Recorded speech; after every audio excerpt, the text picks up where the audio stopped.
C'est bel et bien permis pour les enquêteurs de prétendre être une adolescente qui offre des services sexuels sur Internet pour piéger des pédophiles. C'est la Cour suprême qui a validé la technique d'enquête la semaine dernière dans 4 jugements. C'était des causes qui concernaient 4 hommes de la région de York, en Ontario.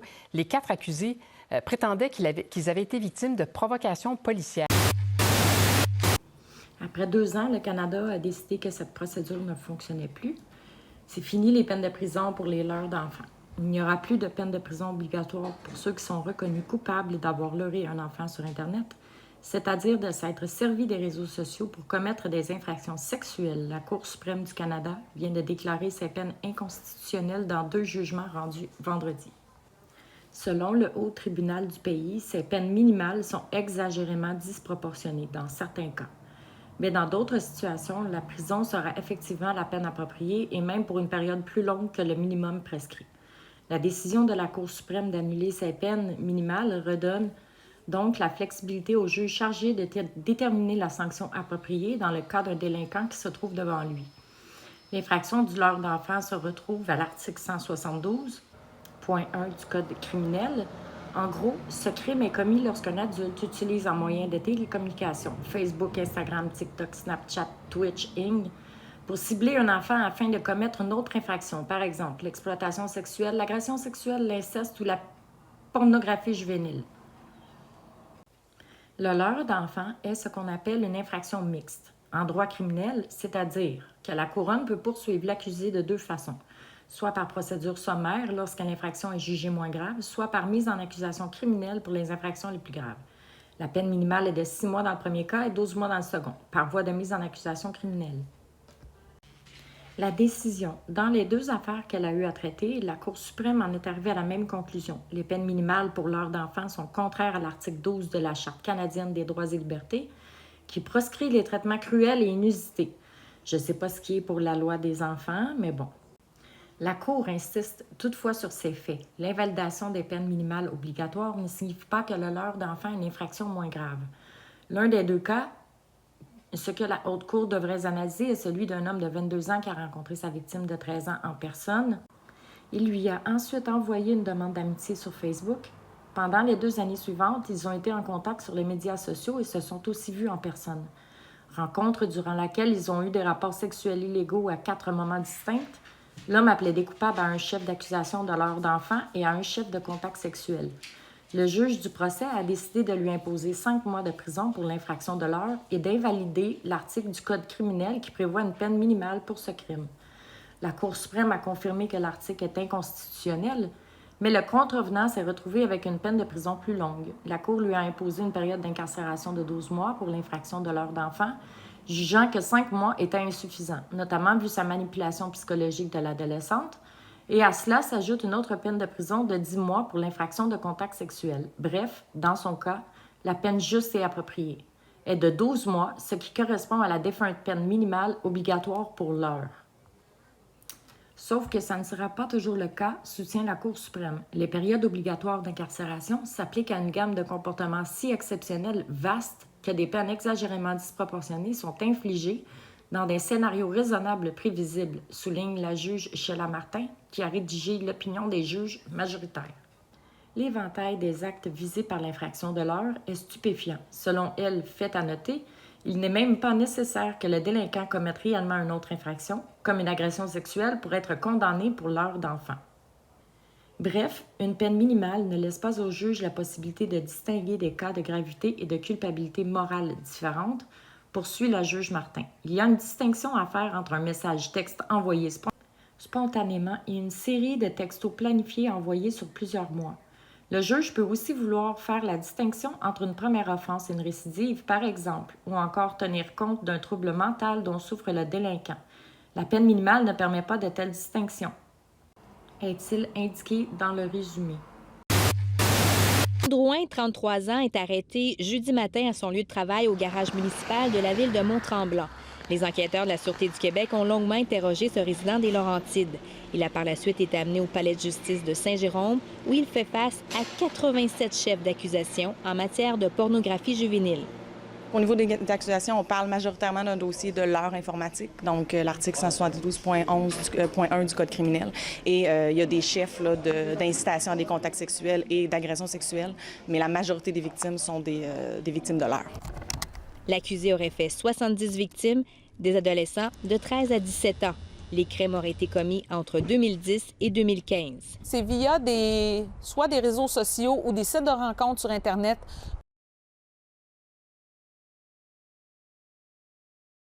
que l'homme prenait contact avec des adolescents.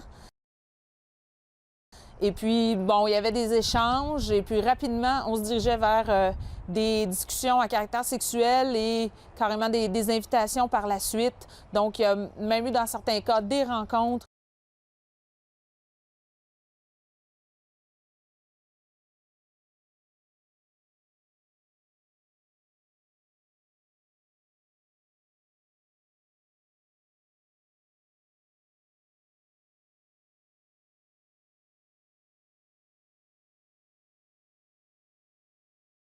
Simon Drouin avait déjà été arrêté en février 2016 par les policiers de Saint-Jérôme. Du matériel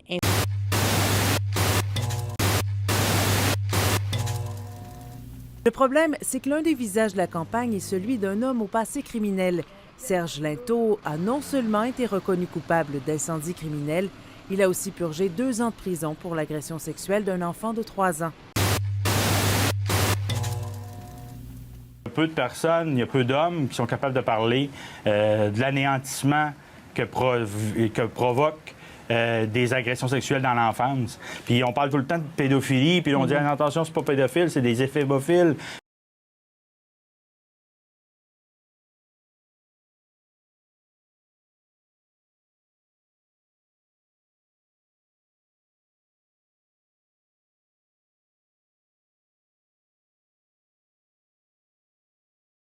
Ils ont 13 ans, 17 ans, 15 ans, 12 ans.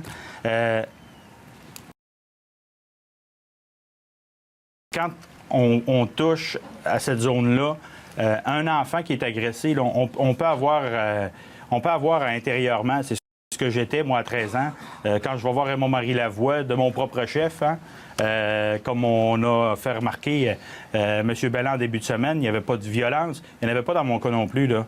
Je montais moi-même. Moi, je montais pas, mais je me déplaçais vers la voie parce que je n'étais pas bien en dedans de moi. C'était d'un psychologue que j'avais besoin, pas d'être agressé. Ouais. Qu'on a arrêté. Fait que c'est un engagement, c'est vraiment... on mène le combat de front, si je peux appeler ça comme ça.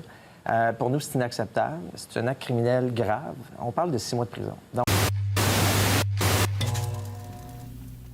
les 7 individus ont écopé de 6 mois de prison, avec ou sans antécédent. Mais on a quand même réussi, dans cette opération, à retracer Michel Fradette, qui, lui, a des antécédents longs comme ça, et il y a eu une peine pas mal plus sévère que 6 mois de prison. Je pense qu'il y a eu une peine de 10 ans. Il est en libération conditionnelle, et vous l'épinglez encore.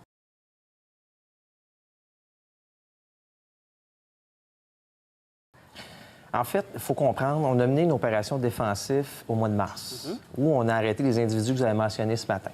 C'est là que Michel Fradette est apparu.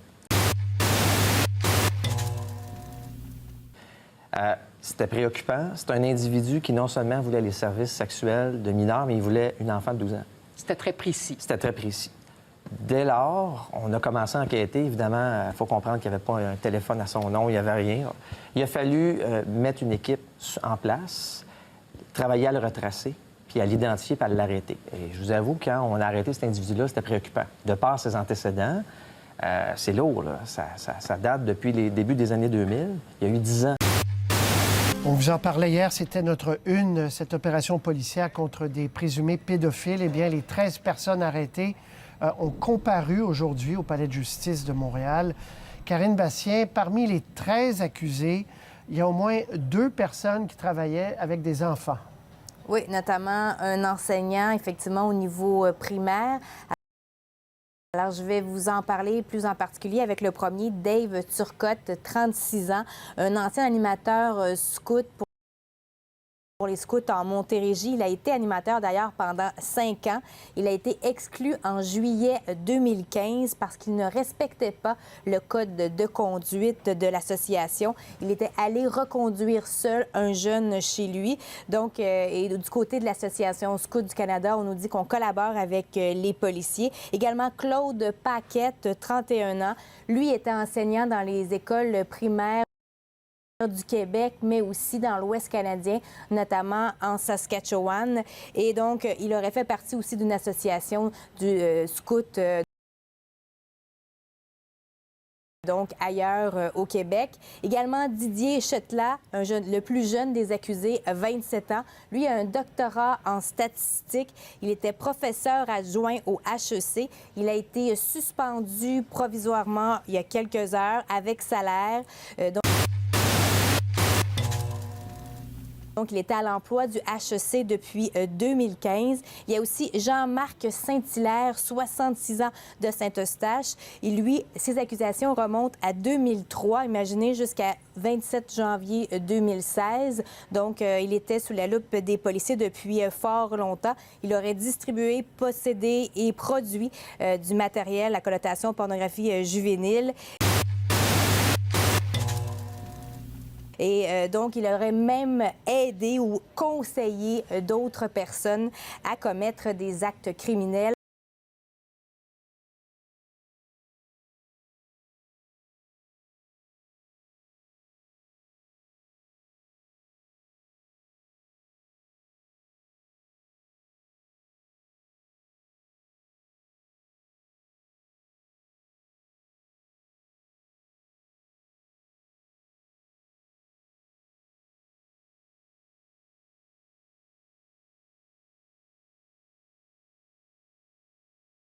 Alors, ils sont tous présentement détenus. Ils doivent tous revenir devant le tribunal le 2 février prochain. Et on a demandé justement au procureur de la Couronne. Vous avez sans doute entendu l'histoire hier. Une mère de Longueuil est accusée d'avoir laissé un pédophile abuser de sa fille de 6 ans contre de l'argent. Cet homme-là, c'est Marc Clermont. Il a été arrêté vendredi dernier. Il fait maintenant face à des accusations. Et c'est la mère elle-même qui s'est présentée à la police pour dénoncer l'affaire. Cette histoire-là fait énormément réagir depuis hier et on ne peut pas s'empêcher d'être porté à blâmer la mère au moins autant que le pédophile.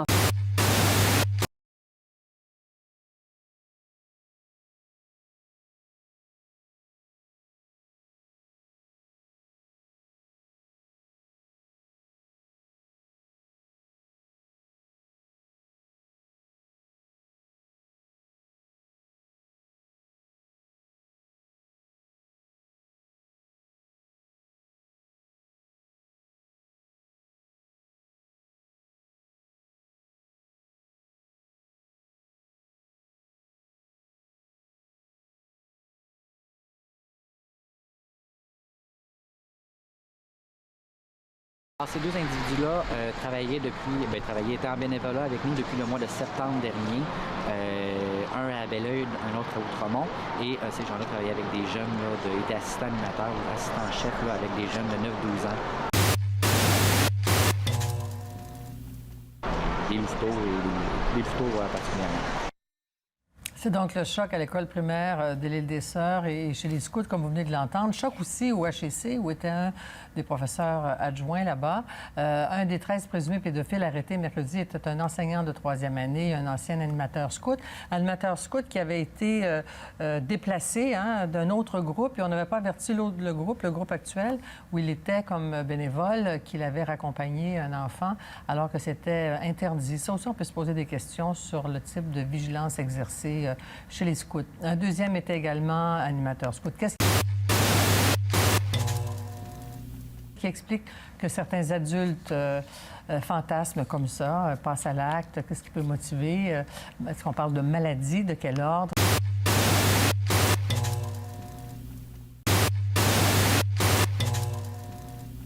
Et une demande des associations de défense des droits des femmes et des enfants à la suite d'une série d'agressions sexuelles enregistrées ces derniers mois dans le pays et jusqu'ici considérées au Sénégal comme un simple délit passible de 5 à 10 ans de prison.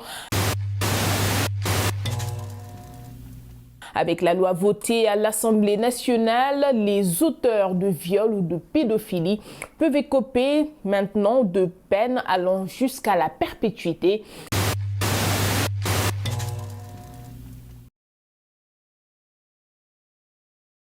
S'il n'y aurait pas eu de récidive, on l'aurait jamais su. Depuis qu'il a été accusé de crimes de nature sexuelle en 2019, Yves Baudouin s'est refait une vie à Saint-Cyril-de-Lessard dans la région de Chaudière-Appalaches et a même ouvert son propre restaurant. Ce sont des mamans de cette municipalité qui ont lancé la pétition avec l'espoir qu'il soit condamné à purger une peine en prison. L'une des organisatrices de la pétition, qui ne souhaite pas être identifiée, se dit inquiète que cet homme se retrouve à seulement quelques kilomètres de ses enfants. On a des jeunes enfants qui circulent, c'est une très petite municipalité, on le voit se promener comme si de rien n'était aussi. J'ose imaginer effectivement que de s'éloigner pour lui, c'est un avantage pour éviter qu'on le reconnaisse. T'sais, nous, ça l'a quand même pris 2 ans avant qu'on se rende compte. C'est sûr qu'on est sous le choc. Je trouve ça un peu inquiétant parce que mon fils est du même niveau que le professeur en question, mais c'est inquiétant. Donc les peines varient selon que vous êtes en Alabama, en Californie ou en Floride. Mais en règle générale, pour les crimes les plus graves, cela peut aller de 15 à 25 ans de prison, voire la perpétuité.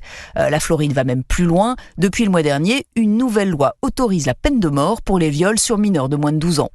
Alors, dans le cas où les pédocriminels ont purgé leur peine, de nombreuses obligations leur sont imposées. Dans une dizaine d'États, certains récidivistes devront ainsi se soumettre à une castration chimique.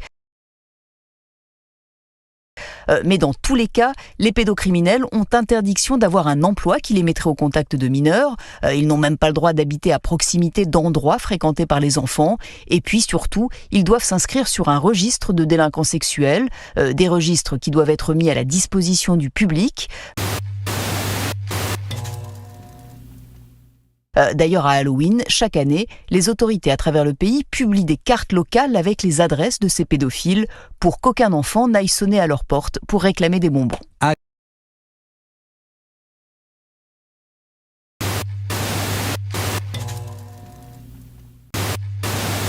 Sur le plan humain, pour moi, c'était une évidence qu'il fallait que je fasse une demande à la juge.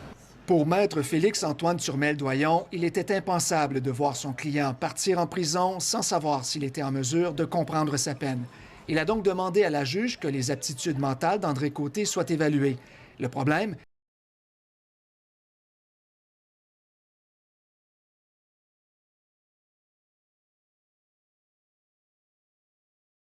c'est qu'il aurait commencé à éprouver des troubles cognitifs alors que le processus judiciaire arrivait à sa fin et qu'il ne restait que la peine à prononcer. Normalement, le code criminel prévoit qu'il faut le faire avant le verdict. Ici, on était dans une situation où s'est posé la question à savoir si on pouvait le faire au moment où monsieur était à l'étape de recevoir une peine. Face à ce vide juridique, la juge a refusé la demande de l'avocat. La Cour d'appel vient d'intervenir, estimant que l'état mental d'une personne devait être considéré, peu importe l'étape du processus judiciaire. La Cour suprême dans Bissonnette a dit qu'il fallait respecter la dignité humaine, même de ceux qui commettent les pires atrocités. Ici, même si monsieur a été condamné pour un crime, dont le stigmate est très important, il n'en demeure pas moins que le système de justice canadien, on a des valeurs qui diffèrent de plusieurs autres nations à travers le monde.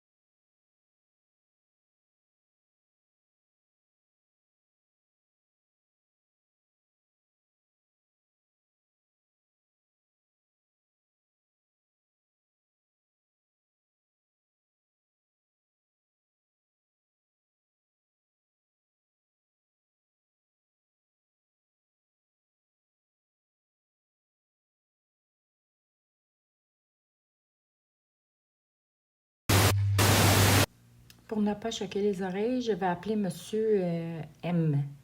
Né le 12 août 1936 à Neuilly-sur-Seine, est un écrivain français.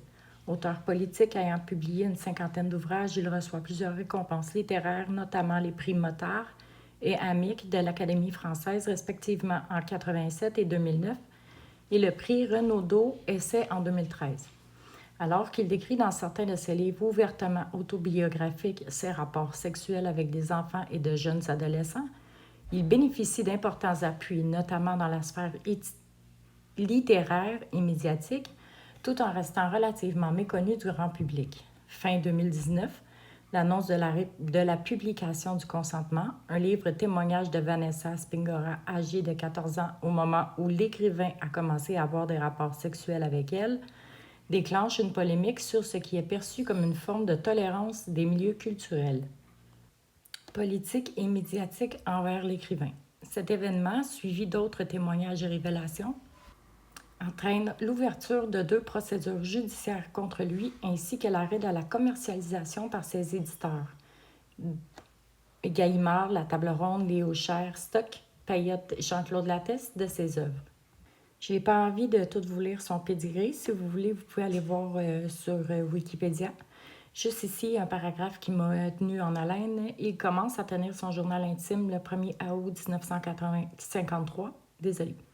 Le 1er août 1953, mais ne le publie qu'à partir de 1976. Dans le premier volume, il dessine lui-même le visage d'un réfractaire, adepte d'une pratique individualiste opposée aux mœurs modernes, français d'origine russe et pédéraste, au vrai sens du terme, c'est-à-dire amateur de jeunes garçons, sans qu'il renonce aux femmes ni aux jeunes filles. Il se sent un peu métèque, un peu exclu. « J'étais Athos, écrit-il, le grand seigneur misanthrope, secret et différent.